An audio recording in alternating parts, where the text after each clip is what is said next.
Welcome back to the uKnowva HRMS course. In this video, we will learn how to import shifts for your team members in the system. Let's get started. From the side navigation panel, click on the Team menu.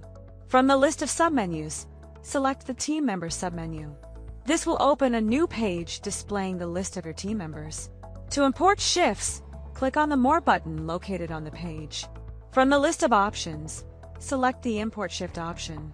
A pop-up window will appear with two tabs, Basic Import and Legacy Import. In each tab, you will find the option to download import template file.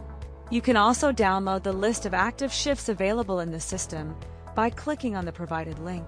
After downloading the template file, fill in the required shift details based on the selected import method, either Basic Import or Legacy Import. Once the data has been correctly entered and saved in the template file, return to the Import pop-up window. Click on the Browse field to select the completed file from your system. After selecting the file, click on the Upload File button to upload and process the shifts. That's it! You now know how to import shifts for team members in uKnowva HRMS. Thank you for watching.